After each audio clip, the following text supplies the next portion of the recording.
The Galactic Council chamber fell silent as Lisa Chen stepped forward, her boots echoing against the crystalline floor.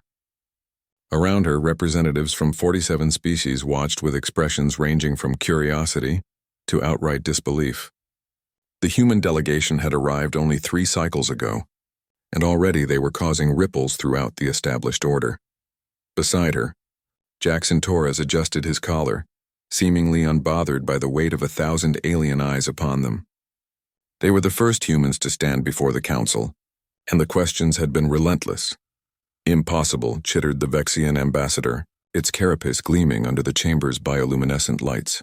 The insectoid creature leaned forward, mandibles clicking in agitation.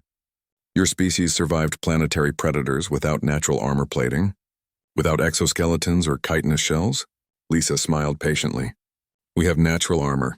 It's called skin. A wave of confused murmurs rippled through the assembly. The Vexian's antennae quivered in what could only be interpreted as skepticism. Skin?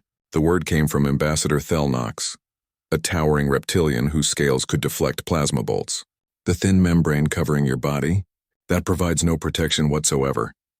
Jackson stepped forward, rolling up his sleeve. Actually, it provides quite a bit. Our skin is multi-layered, self-healing, and constantly regenerating. It protects us from pathogens, regulates our temperature, and serves as our first line of defense against the environment. But it tears so easily, protested a Quillarian representative, whose people possessed stone-like hide thick enough to withstand atmospheric entry. It heals, Lisa countered, usually within days. And unlike rigid armor, it's flexible. We can move freely, feel our environment, adapt to different conditions. The Vexian ambassador wasn't convinced. And when you encountered the apex predators of your world, the creatures with claws and fangs, how did you survive? Jackson's smile turned wolfish. We didn't survive them, Ambassador. We hunted them. We tracked them across continents. We pursued them until they collapsed from exhaustion. We threw rocks and sticks from distances they couldn't close, and eventually, we developed tools that made us the apex predators. Preposterous, muttered Thelnox. No species ascends to dominance through persistence alone.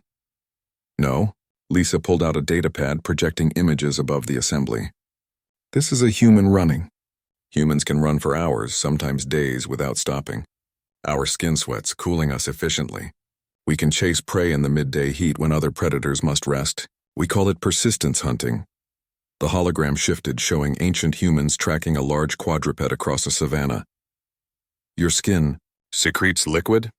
A gelatinous morphine quivered in its containment suit. For temperature regulation? Among other things, Jackson confirmed. It also produces oils to waterproof itself, vitamins from sunlight, and can even change pigmentation with exposure to different radiation levels. Ambassador Thelnox leaned back, his massive form creating shadows across the floor. And you claim this skin protected you from your homeworld's dangers? The temperature extremes, the radiation from your yellow sun? Lisa nodded. Our skin adapts. Dark pigmentation in regions with intense sunlight, lighter in areas with less radiation. Some humans can survive in deserts where daytime temperatures exceed 50 degrees Celsius.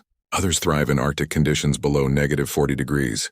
Impossible adaptability, whispered the Vexian. Our exoskeletons crack in such extremes. That's because they're rigid, Jackson explained. Our skin flexes, stretches, and adapts. When we're cold, it contracts to preserve heat. When we're hot, it releases sweat to cool us. It's not just armor, it's an environmental interface. The chamber erupted in discussion.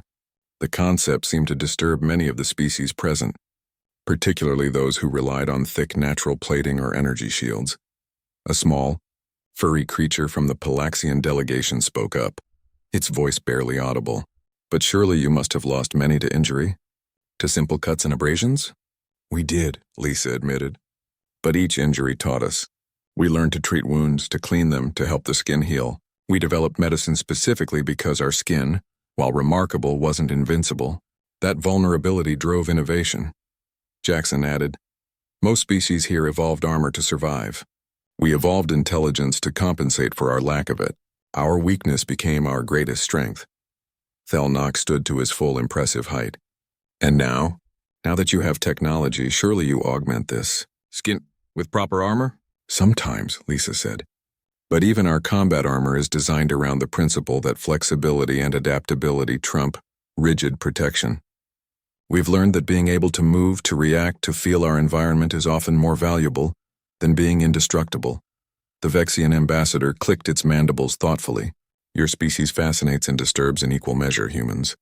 You survived your world not through strength, but through stubbornness and adaptation. And intelligence, Jackson added with a grin. Don't forget intelligence. Your application to join the Galactic Council is unprecedented, Thelnox rumbled. A species that conquered their world wearing only skin, that hunted predators larger and stronger than themselves, that turned vulnerability into innovation. Lisa and Jackson exchanged glances. They had expected skepticism, perhaps even rejection. But the tone in the chamber had shifted from disbelief to something else, respect, tinged with unease. The council will deliberate, Thelnox announced. But I suspect, humans, that your natural armor philosophy will change how we view adaptation itself. You have shown us that sometimes the strongest defense is the ability to change. As the session concluded and they walked back through the corridor, Jackson chuckled. They think we're crazy, Lisa smiled. They think we're survivors. There's a difference. Natural armor, Jackson mused. I like that. Makes skin sound almost dignified. It is dignified, Lisa replied, running her finger along the cool metal wall. It kept us alive when we had nothing else. It's still keeping us alive now. That's pretty damn dignified if you ask me.